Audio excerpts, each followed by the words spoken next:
Yeah. Well, personally, I feel like No. a lot of like the mental issues and things that go on in society nowadays stem from how you're raised. And if you're not raised, like you said, like with like a 2-parent household, right? Which is a man is just having sex with any girl, right?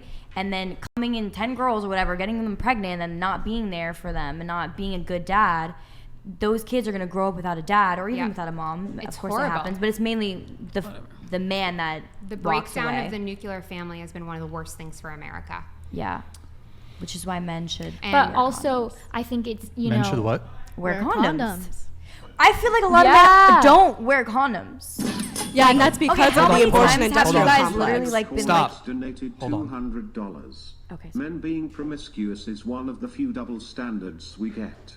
It is insanely harder for men to get laid than women. Men's privilege to the world is to die for their country while women get to continue hot girl summer. Yeah, I mean, Better I think the double standard on that front is justified. Frankly, I don't think men ought to be promiscuous, but I understand, for example, why it's impressive for a guy to sleep with a lot of women, and women are typically looked down upon or shamed if they sleep with a lot of men, and that just comes down to the difficulty with which both men and women can get laid. It's super. Women have getting laid and honestly dating on easy mode compared to men. Any girl, like girls can get laid super easy, whereas like for most guys, average guy, it's difficult to get laid. Yeah, it's not like men's are the gatekeeper of sex. Yeah, women are the gatekeepers of sex, but also I think it's like you have to look at these situations and how unique they are. Like somebody, for example, like a girl in high school at a party, and somebody, you know, she thinks she's drinking something and somebody puts something in her drink. What are you talking about here? I'm just saying that like every situation is different, and so to say like What? one person is completely responsible. Wait, Like you're saying that women are the gatekeepers, right? This is what you were talking about. And I was just coming back to what she was saying kind of about how like if we're just talking about abortion in general, that every situation is really unique. That's what I was saying.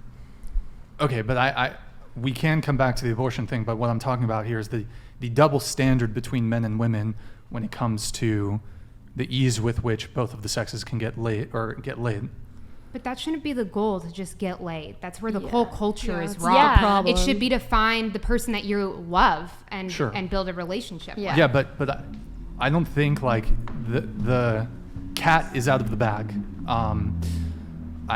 But I think we can strive to improve our culture and create more of a culture that centers itself in building relationships with people and not having transactional sex. I agree with you. Idealistically, it would be great if we can have a return to more traditional values. However, I think conservatives, generally speaking, are losing the culture war. We don't have like Obviously. conservatives don't have control of the media. Yeah. They don't have control of academia. Woke corporations. They don't have control of like major mainstream news outlets. Like most people who are journalists who are reporting on the news tend to be left leaning. So you look at popular culture, you look at music, you look at movies, you look at the Hollywood, the entertainment industry. It's dominated by people who are more liberal. Yeah, I mean, every corporation, you see Target putting up pride things. Every corporation is trying to market towards liberals. So I think like... But we can't just give up. Sure, but idealistically, it would be wonderful if we returned to traditional values, but because of feminism, because of birth control, it's just changed the dynamics between men and women.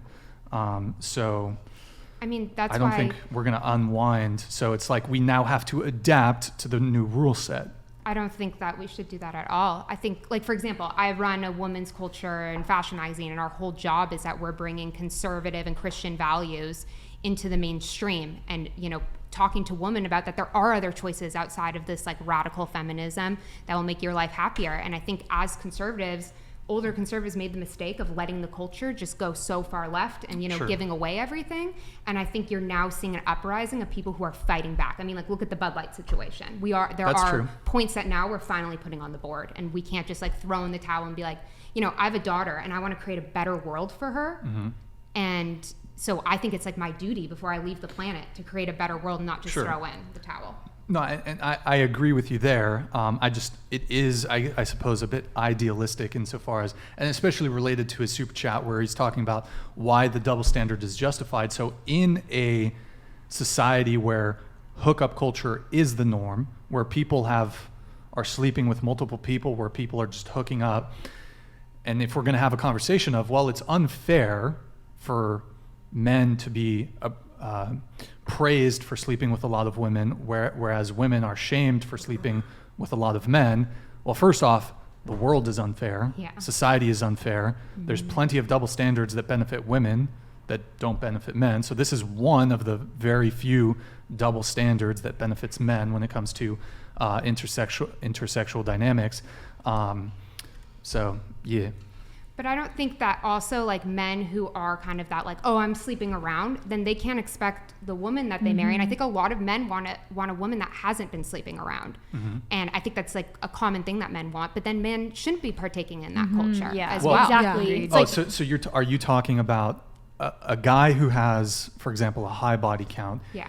He should not desire in a partner a woman with a low body count because it would be hypocritical, so to speak. Yeah, and I mean, there are situations where that probably folds out, but I think in general, women are the gatekeepers of sex. So the reason why men are allowed to get these high body counts for the most part is because women are giving into that culture. So as women, we can pull back and be like, no, we're not going to have this sleep around feminism culture that's so destructive to us and is like honestly disrespectful to us and is like not empowering to us. Instead, we should be empowered and come back and, you know, fight for a better culture with men. Yeah, it just cheapens us, quite honestly. Exactly. It's sad. Yeah. Well, I mean, also when it comes to the double standard too, very few men, a small percentage of men can have high body counts, whereas almost any single woman could be promiscuous. Very few men can be truly promiscuous.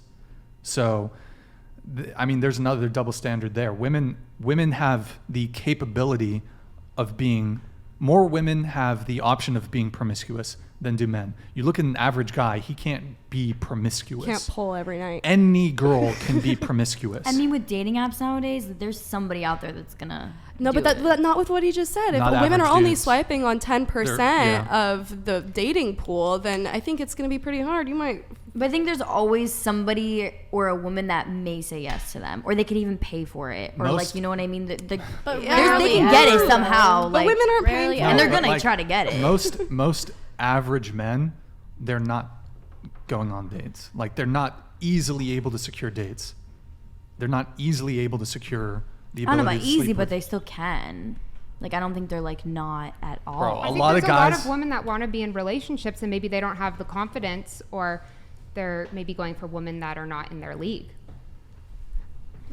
And also, I think this idea of like how like shaming women, like, well, the world is unfair, so we should just accept like some like men are going to be shamed for things and women are going to be shamed for things. I think we should also ask like, where has shaming women for sex, for example, gotten us? Because it's existed for a long time and it's also contributed to getting us to where we are, and it's contributed to this, you know, like you said, how this new alpha male culture is this rebellion against feminism. Well, what is feminism the rebellion against, and why is there that anger, and why was there that desire, you know? And I think it's important to ask that question too. Well, I feel like there was real civil rights measures that needed to be achieved in the early 1900s, but I think it's been pushed too far.